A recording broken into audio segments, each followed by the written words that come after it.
누구든지 소재의 예물을 여호와께 드리려거든 고운 가루로 예물을 삼아 그 위에 기름을 붓고 또 그 위에 유향을 놓아 아론의 자손 제사장들에게 가져갈 것이요 제사장은 그 고운 가루 한 움큼과 기름과 그 모든 유향을 가져다가 기념물로 제단 위에서 불사를 지니 이는 화제라 여호와께 향기로운 냄새니라. 그 소재물에 남은 것은 아론과 그의 자손에게 돌릴지니 이는 여호와의 화제물 중에 지극히 거룩한 것이니라. 내가 화덕에 구운 것으로 소재 예물을 드리려거든 고운 가루에 기름을 섞어 만든 무교병이나 기름을 바른 무교전병을 드릴 것이요 철판에 붙인 것으로 소재 예물을 드리려거든 고운 가루에 누룩을 넣지 말고 기름을 섞어 조각으로 나누고 그 위에 기름을 부을지니 이는 소재니라. 내가 냄비의 것으로 소재를 드리려거든 고운 가루와 기름을 섞어 만들지니라. 너는 이것들로 만든 소재물을 여호와께로 가져다가 제사장에게 줄 것이요 제사장은 그것을 제단으로 가져가서 그 소재물 중에서 기념할 것을 가져다가 제단 위에서 불사를 지니 이는 화제라 여호와께 향기로운 냄새니라. 소재물에 남은 것은 아론과 그의 아들들에게 돌릴지니 이는 여호와의 제물 중에 지극히 거룩한 것이니라. 너희가 여호와께 드리는 모든 소재물에는 누룩을 넣지 말지니 너희가 누룩이나 꿀을 여호와께 화제로 드려 사르지 못할지니라. 처음 익은 것으로는 그것을 여호와께 드릴지나 향기로운 냄새를 위하여는 제단에 올리지 말지며 내 모든 소재물에 소금을 치라. 내 하나님의 언약의 소금을 내 소재에 빼지 못할지니 내 모든 예물에 소금을 드릴지니라. 너는 첫 이삭의 소재를 여호와께 드리거든 첫 이삭을 볶아 찌은 것으로 내 소재를 삼되 그 위에 기름을 붓고 그 위에 유향을 더할지니 이는 소재니라. 다 같이 읽겠습니다. 제사장은 찌은 곡식과 기름을 모든 유향과 함께 기념물로 불사를 지니 이는 여호와께 드리는 화제니라. 아멘. 기도하겠습니다. 주님, 오늘도 주님께서 동물의 제사만 받으시는 것이 아니라 또 곡식의 가루 또한 받으시면서 소재로 너희는 나를 섬기라 라고 말씀을 하십니다. 그런데 주님께서 오늘도 이 소재 가운데 우리에게 말씀하시는 깊은 은혜가 있는 줄을 압니다. 주님, 오늘도 이 말씀을 듣고 이 제사의 뜻에 담긴 하나님의 사랑과 또 은혜가 무엇인지 깨닫게 하여 주시고 오늘 우리도 소재를 드리는 인생으로 주님 앞에 설 수 있도록 은혜를 허락하여 주시옵소서. 오늘도 말씀하시면 잘 듣겠습니다. 말씀하여 주시옵소서. 예수님의 이름으로 기도드립니다. 아멘. 네, 오늘도 이제 변함없이 큐티를 하고 있는데요. 여러분, 우리가 큐티를 한다라고 할 때 큐티하는 이유가 뭐겠습니까? 우리가 깊이 생각해야 될 게 뭐냐면요. 하나님이 우리에게 구원의 지식을 주실 때 환상으로 주실 수도 있었죠. 음성으로 주실 수도 있었고 체험으로도 주실 수 있었습니다. 그런데 하나님은 구원의 지식을 전달하시면서 말씀의 형태로 구원의 지식을 주신다라는 거죠. 그러면 이게 의도가 뭐겠습니까? 우리가 이제 구원을 받으려면 회개가 먼저 일어나야 되는데 사람의 몸을 구성하는 요소 중에서 가장 먼저 그리고 깊이 회개해야 되는 영역이 있어요. 그게 뭐냐면 그 지성입니다. 사람의 지성, 사람의 생각이 안 바뀌면요, 사람 안 바뀝니다. 솔직히 인간이 타락했다라고 할 때 그 타락의 본질은 나타나는 행위가 아니고요, 그 내면 속에 깊이 숨겨진 그 지성이에요. 그래서 사람이 먼저 회개하려면 지성이 회개를 해야 되고, 지성이 회개하지 않으면 몸과 지성이 따라가는 그 위선이 바로 그때부터 발생을 하는 거예요. 예를 들어서 사람이 진짜 교활합니다. 얼마나 교활하냐면 속으로는 말씀에 동의하지 않아요. 속으로는 교회의 정책에 동의하지 않을 수 있습니다. 그러나 목회자와 교우들 앞에서 좋은 관계를 유지하고 내 이미지를 유지하기 위해서 순종하는 척을 얼마든지 해요. 사람이요, 다 동의하기 때문에 순종하는 게 아니에요. 행동하는 게 아니라는 거예요. 마음속으로는 동의를 하나도 하지 않으면서도 사회적인 위치 때문에, 이미지 때문에 그런 척하는 게 얼마든지 가능하다라는 거예요. 사람은요, 몸과 행동, 마음이 따로 놀 수 있어요. 사랑하지 않는데 사랑하는 척 할 수 있어요. 얼마든지 그게 됩니다. 그런데 이 진실한 회개에 이르기 위해서는 무조건 지성의 회개가 이루어져야 되는 거예요. 그 생각 바뀌어야 돼요. 그거 회개가 안 되고 생각이 돌이켜지지 않으면 사람이 순수한 이 순종을 절대로 할 수 없다는 거죠. 그런데 중요한 건 이겁니다. 지성이 회개한다는 게 뭡니까? 그걸 보여주는 정확한 모델이 바로 사탄인데, 여러분, 사탄은요 무식하게 혈기에 차가지고 힘만 센 존재가 아니라는 거예요. 이성을 잃고 길길이 날뛰는 존재가 아닙니다. 여러분, 사탄은요, 고도의 지적인 능력을 가진 차가운 이성적인 존재예요. 그러니까 이 성경을 보면 사탄을 참수하는 자라고 하는데, 여기에서 참수한다라는 것은 말도 안 되는 거짓말을 한다거나 무분별하게 이제 비난의 돌을 던진다? 그게 아닙니다. 여러분, 사탄을 굳이 따지면 굉장히 지적인 검사 같은 존재예요. 검사가 사탄이란 말이 아니에요. 굳이 따지면 그렇다라는 거예요. 그러니까 사탄은 언제나요? 팩트를 가지고 고발해요. 사탄이 하나님 앞에 사람을 고발할 때 허위를 가지고 고발하는 줄 아십니까? 아니요. 사탄이 하나님을 알아요. 팩트 아니고는 사람을요 고발하지 않습니다. 사탄은 굉장히 논리적이고 완벽하게 설득해내는 존재라는 거예요. 그러니까 우리가 흔히 귀신 역사라고 할 때 귀신이 사람 정신을 빼앗아 가지고 횡설수설하게 만들고 이상한 행동을 하게 만들고 막 침 흘리면서 멍 때리게 만들고, 이게 아니에요. 귀신 역사는 이게 아니에요. 그건 사탄이 하는 가장 저급한 형태의 역사고, 사실 사탄은요 이 땅에서 가장 지적인 존재로 역할을 해요. 사탄은요 대학 교수를 들어쓰고요, 사탄은 과학자를 들어쓰고 정치인을 들어씁니다. 그리고 하나님도 마찬가지예요. 하나님도 교수를 들어쓰고 과학자를 들어쓰고 정치인을 들었어요. 어쨌든 중요한 건 뭐냐? 사탄이요 지적인 존재라는 거예요. 사탄이 굉장히 이성적인 존재라는 거죠. 그래 굉장히 정교한 논리와 근거를 가지고 너무나 아름답게 설득하는 게 사탄의 역사라는 거예요. 여러분, 사탄은요 사람을 지적으로 쳐요. 절대로 다른 걸로 치지 않는다는 거예요. 그러니까 사탄이 정말 지적인 존재인데, 하나 문제가 뭐냐? 사탄은 지적이에요. 인격적이지 않아요. 그게 문제인 거예요. 지적인데 생명이 없고 지적인데 따뜻함이 없어요. 여러분, 이 땅에 존재했던 통치자들을 보세요. 여러분, 그들이요 굉장히 지적입니다. 공부를 많이 한 사람들이에요. 근데 중요한 게 뭐냐? 사탄이 들었었던 통치자들은 인격적이지 않는 거예요. 대의를 위해서 소수를 얼마든지 희생시켜요. 그리고 죄책감이 없어요. 여러분, 이게 바로 사탄의 역사라는 거예요. 예를 들어서 사탄은요 사탄의 지성은 굉장히 비인격적인데, 그 비인격성이 완벽주의로 나타나요.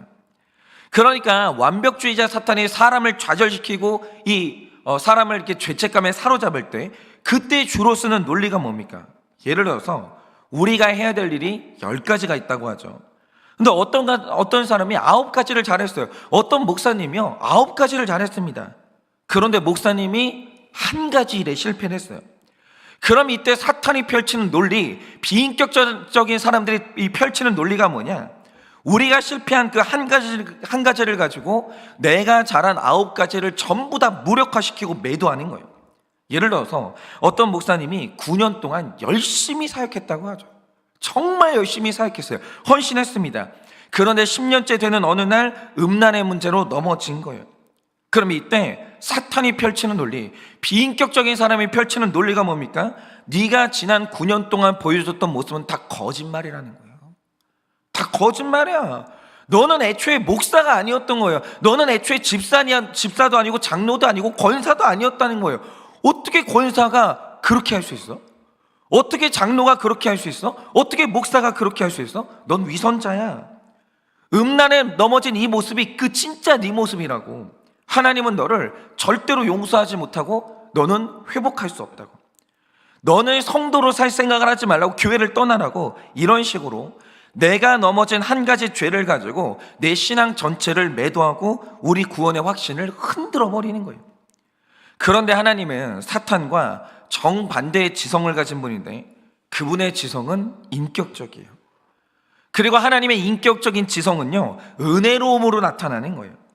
그런데 구약에서 은혜로운 하나님을 가장 잘 설명하는 개념이 있는데, 바로 그게 창세기 큐티에서도 설명했던 이 아즈카라의 원리예요. 그러면 이 아즈카라의 원리라는 게 뭔가? 여러분이 오늘 말씀인 레위기 2장을 보면 이 소제라는 게 나오는데, 이 소제를 만드신 이유가 뭐냐면 가난한 사람들도 제사를 드려야 되기 때문이에요. 그러니까 소제는요 가난한 사람을 위한 제사예요. 이게 곡식을 드리는 제사거든요. 그런데 이 소제가 굉장히 기이해요. 왜 그런가? 일단 1절을 보시면 하나님이 가난한 자들에게, 가난한 백성들에게 한 가마니의 곡식을 가져오라고 하는 거예요. 근데 그게 어떤 사람들한테는 내 생명을 좌우하는 식량이거든요. 그러니까 이걸 다 드리고 나면 우리 집 식구들이 먹을 게 없는 거예요. 그런데 하나님이 일단 그 한 가마니의 곡식을 가져오라는 거예요. 나한테 가져와. 그러면 가난한 자들이 그 말씀에 순종해서 그걸 하나님께 가져오는 거예요. 그러면 가져왔을 때 내 생명이거든요. 우리 집안 식구 전체가 먹어야 되는 이 양식이거든요. 그걸 전부 다 가져갑니다. 그럼 하나님이 그걸 받고 어떻게 하는 줄 아십니까? 2절을 보시면 제사장이 드려진 한 가마니의 곡식에 손을 뻗어요. 그 다음에 그 중에서 겨우 한 웅큼만 작게 집어요. 전체 중에서 한 웅큼을 집어요. 근데 이게 많이 집는 게 아니에요. 요만큼을 집어요. 그리고 전체 곡식 중에서 그 한 웅큼만 하나님이 받으시는 제단에 바칩니다. 2절은 이걸 기념물이라고 하거든요. 그런데 이 기념물이라는 말의 히브리어가 뭐냐? 바로 이게 아즈카라예요. 그런데 이 소재에서 작동하는 원리가 뭐냐? 가난한 자들은 자기 전체 곡식 중에서 아주 작은 한 웅큼만 드렸어요. 일부분만, 진짜 작은 일부분. 그런데 하나님은 그걸 받으신 다음에 너의 곡식 전체를 받았다, 나는 너의 큰 헌신을 받았다, 이렇게 선언을 해주시는 거예요. 그리고 그들이 드렸던 곡식을 돌려줘요. 나는 다 받았다는 거예요. 나는 나에게 너무 큰 헌신을 받았다는 거예요. 그러니까 겨우 한 웅큼의 헌신을, 그들의 가난한 헌신을 전체를 드린 헌신으로 기억해 주시는 게 이게 바로 아즈카라의 원리라는 거죠. 그런데 이 은혜의 원리가 구속사의 전반에 전부 흐르고 있는 거예요. 예를 들어서 성경이 아담 직후의 세상을 뭐라고 말하는지 아십니까? 사람이 포악해졌다 이렇게 말하지 않아요. 온 세상이 다 포악해졌다 이렇게 말해요. 땅이 포악해졌다는 거죠. 그러니까 이 말 뜻이 뭐냐면 당시의 세상에 그러니까 악인이 없는 땅은 한 군데도 없었다는 거예요. 여기를 가봐도 악인이 존재하고 저기를 가봐도 악인이 존재하고 세상을 악인들이 그냥 점령을 해버린 거예요. 완전히 타락을 했어요. 그래서 하나님이 원칙대로 했으면요, 땅이 오염됐기 때문에 하나님이 이 지구 전체를 다 말살하는 게 마땅하다는 거죠. 그런데 이상한 게 뭐냐? 하나님이 완전히 오염된 지구를 버리는 게 아니라 세상 전체를 다시 살리기로 마음을 먹었어요. 그러면 이유가 뭐냐? 온 땅이 타락했어요. 그러니까 예를 들어서 그 땅에 만약에 이제 한 10만 명의 사람이 살았다고 하죠. 그러니까 다 타락한 거예요. 그런데 타락한 가운데서 믿는 사람이 8명이 있었어요. 성경이 분명히 그렇게 말합니다. 제가 지금 과장하는 게 아니라 땅이 타락했다는 거예요. 10만 명의 사람이 있었으면 전부 다 타락했다는 거예요. 근데 그 중에서 고작 믿는 사람이 8명이었어요. 절망스럽잖아요. 무슨 소망이 있어요? 그런데 이건 전체 인간 세상에서 한 웅큼도 안 되는 아주 적은 물이거든요. 이걸 고려해야 될 이유가 없는 거예요. 땅이 완전히 타락했기 때문에. 그런데 하나님은 겨우 한 웅큼의 그 8명의 사람을 보고 세상 전체를 다시 구하기로 마음 먹으시는 거예요. 즉, 이 당시 8명이었던 노아의 가족들이 뭐냐? 하나님이 온 인류에게 다시 이 구원을 베푼 근거, 이게 바로 아즈카라라는 거죠. 그리고 이 아즈카라의 원리가 가장 중요하게 작동하는 순간이 창세기 18장에 나와요. 여러분이 창세기 18장을 보시면 이 아브라함에게 찾아왔던 천사들의 기록이 있습니다. 어느 날 아브라함이 장막 가운데 있는데 천사들이 찾아와요. 그 아브라함이 그들을 이제 붙든 다음에 그들에게 식사를 대접합니다. 그리고 그들이 이제 소돔성을 향해서 떠나게 되는데 이때까지만 해도 아브라함은요, 그들이 왜 소돔성을 향해 가는지 알지도 못했고 이후에 관심도 없었어요. 그런데 17절을 보시면 아브라함이 묻지도 않았는데 갑자기 하나님의 계획을 꺼냅니다. 그러니까 내가 하려는 일을 아브라함에게 숨기겠느냐라고 하시면서 천사들이 자기들이 지금 소돔에 가는 이유를 말해요. 그러면 하나님이 묻지도 않았는데 알려주셨던 이유가 뭐겠습니까? 그 창세기 18장 19절 말씀처럼 아브라함은 하나님의 일에 동참하는 사람이에요. 그런데 그 전에 하나님의 인격을 알아야 하나님의 일을 이룰 거 아니에요. 그러니까 하나님은요, 아브라함에게 자신을 알려줄 수 있는 또 하나의 퍼즐 조각을 주시는 거예요. 나는 이런 존재야. 나는 이런 마음을 가지고 있고 이런 인격을 가진 존재야. 그걸 알려주시는 거예요. 그러면 하나님이 그 말씀에서 알려주시는 하나님의 인격, 하나님의 성격이 뭐냐라는 거예요. 창세기 18장 20절을 보시면 드디어 소돔성을 향한 하나님의 계획이 드러나는데, 지금 거기에서 입에 담을 수도 없는 죄악의 소식이 들리고 있어요. 그러니까 우리가 다 생각하는 바, 당시의 소돔성이 완전히 소돔성 전체가 이 성적인 중독에 이제 중독이 됐기 때문에 말로 할 수 없는 일들이 일어나고 있었습니다. 그러니까 뭐랄까요? 그러니까 금도를 넘어선, 예를 들어서 제가 수간이라고 하죠. 동물하고 성관계를 한다든지 뭐 동성애는 기본적이고, 그러니까 성적인 타락이 말로 할 수 없었습니다. 그런데 그 소식이 들리고 있는데, 내가 만약 실제로 거기를 갔을 때 그게 사실로 확인이 된다, 그럼 그곳을 멸망시키겠다. 이게 하나님의 계획이에요. 그러니까 그 정도의 타락은요, 존재의 싹을 잘라버리지 않으면 그건 전염되는 거예요. 어쩔 수가 없는 거죠. 그런데 아브라함이 이 계획을 알게 되자 우리에게 너무나 유명한 그 중보기도의 질문이 시작이 됩니다. 창세기 18장 24절을 보면 아브라함이 가장 첫 단위로 50명에 대한 질문을 던지죠. 다시 말해, 만약에 그 성에 50명이 있으면, 만약에 그 성에 2만 명이 살고 있다고 하죠. 그런데 50명의 의인이 있으면 그래도 그 성은 멸망합니까? 물어봐요. 이때 나왔던 하나님의 답이 뭡니까? 창세기 18장 26절 말씀이 진짜 중요한데 이렇게 말씀하시죠. 여호와께서 이르시되 내가 만일 소돔 성읍 가운데서 의인 50명을 찾으면 그들을 위하여 온 지역을 용서하시라 이래요. 50명 때문에 전체를 용서하신다는 거예요. 그러니까 이걸 보세요. 지금 하나님의 인격, 하나님의 그 성격이 뭐냐면, 전체 소돔 사람들 중에서 한 움큼도 안 되는 50명의 사람이 있으면 온 지역을 용서하겠다라는 거예요. 근데 이 50명이 뭐냐? 이게 아즈카라예요. 그러니까 이걸 확인한 아브라함이 여기서 그치는 게 아니라 하나님의 인격을 더 알고 싶으니까 계속 질문해요. 그래서 계속해서 숫자를 가지고 질문하는데, 그러다가 아즈카라의 숫자가 몇 명까지 내려가냐? 10명까지 내려가요. 예를 들면 2만 명 중에서 10명까지 내려가는 거죠. 그런데 아브라함이 10명까지 물어본 다음에 거기서 더 이상 질문을 안 해요. 이유가 뭐겠습니까? 염치가 없어서 질문을 안 하는 게 아니에요. 거기서 하나님의 인격을 다 알아버린 거예요. 여기서 아브라함이 하나님 안에 있는 이 아즈카라의 원리를 완벽히 이해했는데, 그게 뭐냐? 만약 소돔성에 의인 한 명만 있어도 소돔성은 망하지 않아요. 그 한 명 때문에 구원받는 거예요. 여기서 더 재미있는 게 있는데, 우리는 흔히 생각하기를 소돔성에 아브라함의 조카 롯이 살고 있었고 그래도 롯은 의인이었다, 이렇게 알고 있잖아요. 그런데 우리가 확실히 알아야 될 게 있습니다. 소돔성이 구원받았습니까? 망했습니까? 망했어요. 그럼 이 말 뜻이 뭐겠습니까? 아브라함의 조카 롯도 똑같이 죄인이었다는 거예요. 의인이 한 명도 없었어요. 그 성 안에는 롯을 포함해서 의인이 단 한 명도 없었다는 거예요. 그런데 롯은 살았거든요. 이유가 뭡니까? 여러분, 롯이 소돔성에 사는 동안 평생 죄를 짓고 살았어요. 똑같이 살았어요. 똑같이. 성적으로 완전히 기준이 무너져 내렸다라는 거죠. 그런데 하나님이 그에게 기회를 주십니다. 그게 뭐냐? 네가 살고 싶으면 모든 재산을 포기하고 너의 모든 가치관을 등을 지고 도망가라는 거예요. 여러분, 도망가는 게 의로움이에요? 아니잖아요.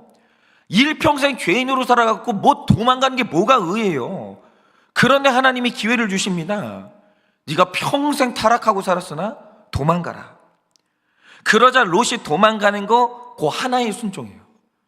일평생 이기적으로 살고 성적으로 무너져가지고 그렇게 타락하고 살았는데, 살면서 딱 하나, 도망가라는 말에만 순종해요. 그런데 하나님은요, 이 한 번의 회개를 통해 그의 인생 전체를 구원해 주십니다. 그런데 이걸 보고 있으면 또 어떤 사람이 떠올라요. 예수님이 십자가에서 죽으시던 날 예수님 오른편에 사형수 하나가 십자가에 달렸습니다. 성경은 그의 이름을 소개하지 않고요, 오직 그는 강도였다, 이렇게 소개해요. 그런데 이렇게 소개하는 그 이름에 뭐겠습니까? 남의 것을 빼앗는 그 강도질이 그 인생 전체였다는 거예요. 아니, 강도질하는 사람이 무슨 이타적으로 살았겠어요? 남의 것 빼앗는 사람이. 그냥 평생 그러고 산 거예요. 평생 그러고. 죄인 그 자체죠. 그런데 그가 죽기 전에 예수님을 주인으로 시인하고 주님 제가 잘못 살았습니다. 너무 잘못 살았습니다. 제가 염치는 없는데 주님의 천국 가실 때 저를 기억해 주실 수 있습니까? 회개를 했다고요. 완전히 인생에 보잘것없는 한 웅큼이죠. 뭐 그걸 믿음이라고 말할 수 있겠어요? 그런데 이 회개는 자기가 지은 죄에 비해서 한 웅큼도 안 되는 진짜 작은 고백이거든요. 그런데 놀랍게도 주님이 그의 인생 전체를 받아주세요. 네가 오늘 죽으면 나와 함께 낙원에서 눈을 뜰 것이다. 이래요. 여러분, 이게 바로 하나님의 인격이라는 거예요. 하나님은 완벽을 요구하시는 분이 아니고요, 우리가 지은 죄에 비해서 너무나 작은 회개의 적용, 보잘것없는 회개의 고백, 이것으로 우리 인생 전체를 용서해 주시고 우리 인생 전체를 구원해 주시는 게, 그게 바로 하나님 안에 있는 아즈카라의 원리라는 거예요. 놀랍지 않아요? 놀랍지 않습니까? 그런데 중요한 건 이 아즈카라의 원리를 우리에게 적용하는 건데, 이걸 어떻게 적용할 수 있겠냐 이거죠. 제가 이 한 가지 나눔을 좀 소개하려고 하는데요, 제가 이제 우리 교회를 다니는 분이 아니지만 이렇게 멀리 사세요. 굉장히 멀리 사시는데, 제가 굉장히 좀 마음으로 친하게 지내면서 이렇게 교제를 나누고 있는 우리 여자 집사님이 한 분 계십니다. 그런데 이분이 얼마나 귀한 분이냐면, 진짜 이제 그러니까 저희 교회 소속이 아니에요. 그런데 이제 어떻게든 들은 말씀대로 살아보려고 노력하시는데, 얼마나 순종을 하시냐면, 이분이 이제 그 시집간 집에 나이 드신 부모님이 계셨거든요. 그런데 이 어르신에게 이제 치매가 오신 거예요. 그래서 이제 많은 형제들 중에 이제 누가 모셔야 되냐, 이 상황이 왔는데, 이분이 말씀을 묵상하다가 어머니의 영혼 구원을 위해서 내가 모셔야 되는 게 아닌가, 그 감동을 받게 된 거예요. 가만히 보니까는 뭐 우리 집에 믿는 사람이 없는데 우리 어머니 영혼 구원할 사람은 나밖에 없거든요. 내가 받은 은혜가 이때를 위한 것 아닌가. 그래서 이제 그런 감동을 받게 된 거죠. 그런데 이 가정이 그 집에서 몇째냐? 첫째가 아니에요. 둘째도 아니에요. 막내예요.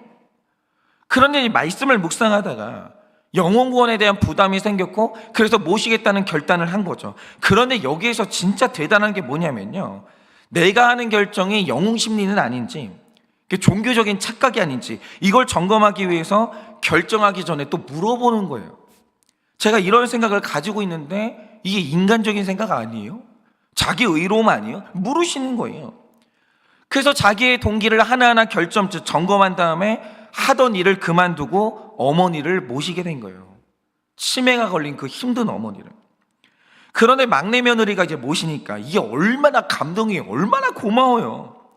그래서 이 결단 때문에 교회를 안 다니던 남편이 교회를 다니게 된 거예요. 그러니까 구원은요, 이 정도 대가는 치러야 되나 봐요.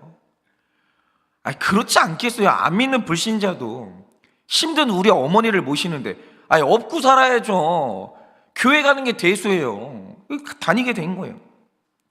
그 자녀들은 말할 것도 없이 이제 교회를 잘 다니고, 그 집안의 형제들도 이 가정을 다 인정을 해준 거예요. 그러니까 이 결과들을 보면요, 집사님이 성령의 생각을 쫓아서 적용을 한 게 맞는 거죠. 열매가 아름답잖아요. 그리고 하나님도 칭찬을 해주시는 거예요.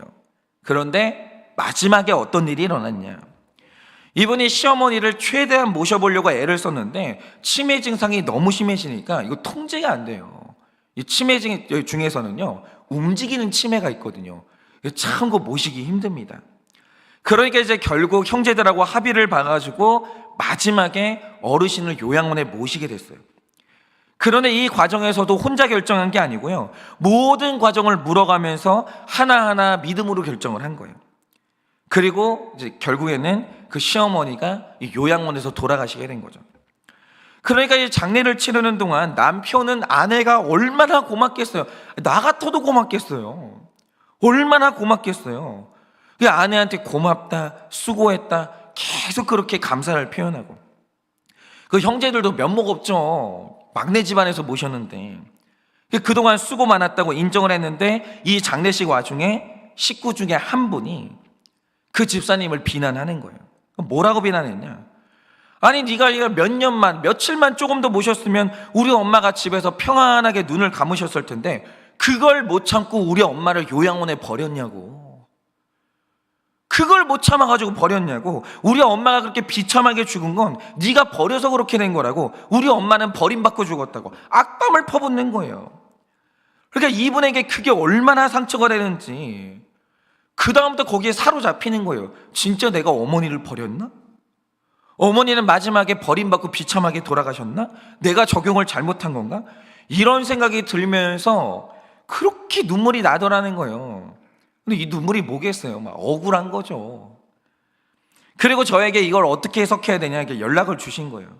제가 이 말씀을 다 듣고 드렸던 말씀이 뭐냐, 일단 그 집안 형제분들 중에 몇 사람이나 집사님을 비난합니까? 여쭤봤어요. 그러니까 그분 한 분이래요. 그러면 그렇게 비난하는 분이 교회를 다니는 분이냐, 그리고 말씀이 있는 분이냐 여쭸더니 말씀도 없는 분이고 완전히 불신자라는 거예요. 그래서 제가 쭉 들어보니까 사실 이렇게 비난할 때는요, 어머니의 죽음에 애통해서 비난하는 게 아니에요. 다른 의도가 있는 거예요. 근데 그건 뭐 남의 집 일이니까 여기서 말씀드릴 이유는 없고, 어쨌든 남편을 비롯한 모든 식구들이 그 수고를 인정해주고 고마워했어요.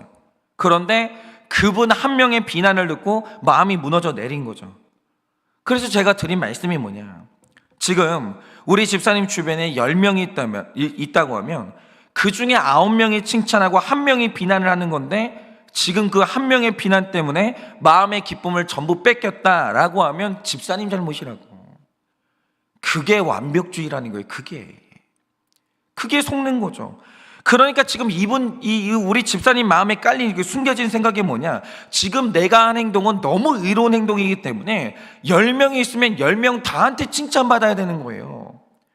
그게 교만이에요. 여러분도 생각을 해보세요. 이 세상에 수많은 선행이 있지만 그 중에서도 역사상 완전 무결하게 아름답고 완전 무결하게 선한, 순결한 선행이 딱 하나 있거든요. 그게 뭐냐면 십자가예요. 그런데 우리들의 선행이 뭐예요? 죄인이 죄인한테 하는 그 부족한 선행이에요. 죄인이 선행을 하는데 뭐가 그렇게 완전하겠어요? 지은 죄가 더 많지 뭐 선행이 더 많겠어요?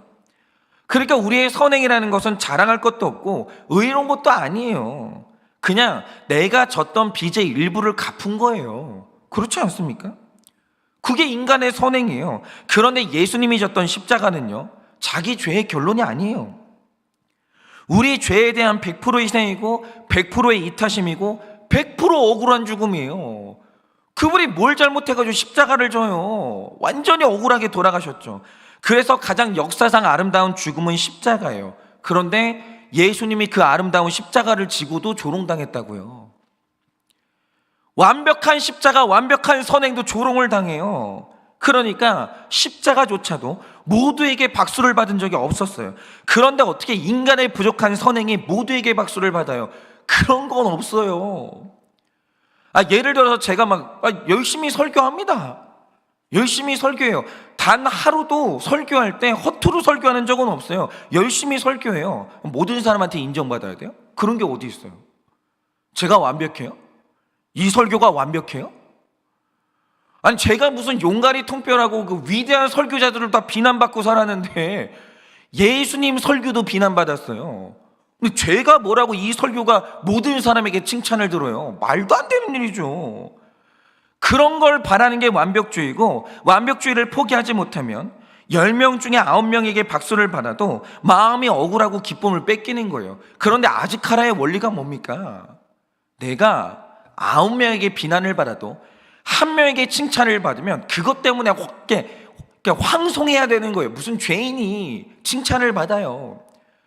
그런데 살다가 격려를 받았다, 그것 자체가 황송한 게 그게 바로 아즈카라의 원리라는 거예요. 뭐 그렇게 욕심이 많아요? 뭐 그렇게 바라는 게 많아요? 부족한 인생인데. 여러분, 우리 인생이라는 건요, 무조건 아즈카라의 원리로 가야 되는 거예요. 주제를 알아야죠. 하나님이 우리에게 많은 거 바라지 않아요. 네가 뭐 나한테 줄 게 뭐가 있어. 그냥 한 움큼. 인생 전체를 잘못 살다가도 한 번 순종한 거, 난 그것도 고마워. 난 그것도 귀해. 그게 아즈카라의 원리라는 거예요. 하나님이 우리에게 그렇게 관대하세요. 하나님이 남겨주신 하나의 은혜를 내 인생 전체의 기쁨으로 여길 줄 아는 겸손과 감사가 있어야 되는 거예요. 뭐 그렇게 완벽한 인생을 꿈꾸세요? 하나님이 살려만 주셔도 감사해야 되는 거예요. 그런 거 아닙니까? 그런데 이 아즈카라의 원리가 없으면 우리는 나에게 없는 그 한 가지 때문에 기쁨을 빼앗길 것이고 사탄에게 휘둘리는 거예요. 여러분, 오늘 회개하셨습니까? 지난날 지었던 모든 죄에 대한 기억들은 이제 잊으세요. 겸손하게 사시면 되는 거예요. 왜냐? 하나님이 그 보잘것없는 회개의 고백을 통해서 여러분의 인생 전체를 용서하셨거든요. 이게 아즈카라의 원리라는 거예요. 그리고 여기서 더 중요한 거, 여기까지만 얘기하면 긍정의 힘과 다를 게 없거든요. 그런데 우리가 아즈카라의 원리를 말할 때 우리가 하나를 가지고 전체로 여겨야 될 그 한 가지가 뭐냐는 거예요. 이거 하나 받았으면 우리 인생 전체는 다 기쁨으로 여겨도 된다. 이게 뭐냐라는 거죠. 바로 그게 구원이에요. 여러분, 내가 만약에 구원받았고 그 구원에 확신이 있다, 모든 거 좀 없어져도 돼요. 좀 부족하게 살아도 돼요. 여러분, 구원 하나를 받았으면 세상 전체를 얻은 것이고, 그러나 모든 걸 가지고 있어도 그 구원 하나가 없으면 전체를 잃어버린 거예요. 그렇잖아요. 여러분, 저는 이제 천국 가요. 그럼 이 땅에서요, 진짜 새끼 밥만 먹을 수 있어도 제 주제에 감사해야 되는 거예요. 하나님이요, 저 같은 죄인한테 저 귀한 딸을 주셨어요. 그럼 저 딸이요, 숨만 쉬고 있어줘도 감사한 거예요. 뭐 그렇게 욕심이 많아요? 구원받았으면 여러분 나머지 인생을 하나님이 어디로 끌고 가시든 좀 순종 좀 하세요. 뭐 그렇게 이것저것 따져요, 죄인 주제에. 구원을 받아놓고 뭐 그렇게 바라는 게 많아요? 여러분, 구원받은 우리 인생에 하나님이 뭐 하나라도 더 주신다, 감사한 일이죠. 안 주신다, 구원받았으니까 그걸로 된 거예요. 뭐 그렇게 욕심이 많아요? 뭐 그렇게 죄인 주제에 바란 게 많아요? 죄인 주제에 구원받았으면 만족 좀 하세요. 여러분의 구원받은 여러분들의 불만족, 그거 비합리적이에요. 자기 주제를 모르는 거예요. 왜 그렇게 비합리적이냐 이거죠. 그러니까 구원, 이 한 가지가 우리 인생의 전부가 되기만 하면 우리 인생은 감사할 것밖에 없고 그 자체가 행복으로 넘쳐나는 거예요. 바로 그게 아즈카라 원리의 핵심이고 바로 그게 구속사적 관점의 핵심이라는 거예요. 그래서 오늘도 우리가 점검해야 되는 그 한 가지가 뭐냐? 여러분 안에 가장 중요한 그 한 가지, 구원이 있으세요? 여러분은 구원 받았습니까? 그러면 그 구원받은 한 가지가 내 인생의 전체가 돼서 그냥 내 인생을 그 하나 때문에 감사하고 즐기는 게 있냐라는 거예요. 반면에 구원의 확신이 없는데 그 중요한 한 가지가 없는데도 내가 얻은 세상의 9가지 때문에 헛된 만족을 느끼고 있지는 않냐라는 거예요. 여러분, 정말 바라기는 오늘 내가 얻은 구원 그 한 가지 때문에 여러분 그냥 인생 좀 만족하세요. 여러분, 자녀가요, 구원받으려고 이 땅에 태어났지 딴 거 하려고 이 땅 태어난 거 아니에요. 구원 받으셨으면 그만 좀 만족하세요. 그만 좀 감사하세요. 그만 좀 하나님 앞에서 겸손하게 사세요. 뭘 그렇게 자꾸 욕심을 내세요? 그리고 뭐 하나라도 하나님이 더 하나 주시는 거 있다, 감사하세요. 여러분, 내 자녀가 오늘 하나님 믿습니까? 그럼 숨만 쉬고 있어도 만족 좀 하세요. 나머지 인생은 하나님이 끌어가실 거니까 맡기시고 여러분 하나님께 감사하세요. 이렇게 아즈카라의 원리를 가지고 기쁨을 지키고 인생의 감격을 누리는 여러분 되시기를 예수님의 이름으로 축원을 드립니다. 이 시간에 제가 기도하고 축도함으로 예배를 마치도록 하겠습니다. 기도하겠습니다. 주님, 저는 구원받았습니다. 저 같은 죄인이, 주님, 제가 이것을 수사로 그냥 드리는 것이 아니라 인생 전체가 죄로 물든 제 인생인데 주님께서 아무것도 아닌 그 회개 한번 했다고 제 인생 전체를 깨끗하게 하여 주시고 저를 구원하여 주시고 저를 천국의 주인으로 만들어 주셨으니 주님, 제가 받은 이 구원 한 가지만 가지고도 저는 일평생 감사하고 또 감사해야 됩니다. 그런데 주님, 제가 뭐라고 저에게 이렇게 좋은 교회를 선물해 주시고 이 안에서 이렇게 좋은 성도님들과 인생을 나누게 하시고 말씀을 나누게 하시고 딸도 주시고 아내도 주시고 물질도 주시니 주님, 제가 어떻게 감사하지 않을 수가 있겠습니까? 하나님, 저는 주신 구원 하나만 가지고도 제가 숨쉬고 있는 것 이 자체를 감사해야 되는 죄인인 것을 주님께 고백을 합니다. 주님, 저는 감사할 것밖에 없습니다. 하나님을 예배할 것밖에 없고 찬양할 것밖에 없습니다. 주님, 제 인생에 이 아즈카라의 원리가 자리를 잡게 하여 주시고 그래서 죽는 그날까지 만족감을 누리고 감사하며 살 수 있도록 주님 은혜를 허락하여 주시옵소서. 주님, 이 설교를 듣고 있는 우리 사랑하는 성도님들, 무엇 때문에 인생의 기쁨과 감사를 빼앗겼습니까? 무엇 때문에 인생이 정말 내가 가난하다고 그 결핍의 고통 가운데 뒹굴고 있습니까? 하나님, 아즈카라의 원리가 믿어지게 하여 주시고 받은 구원 그 하나가 얼마나 거대한 것인지를 깨달아 오늘도 감사와 인생의 풍요로움을 회복할 수 있도록 주님이 은혜를 허락하여 주시옵소서.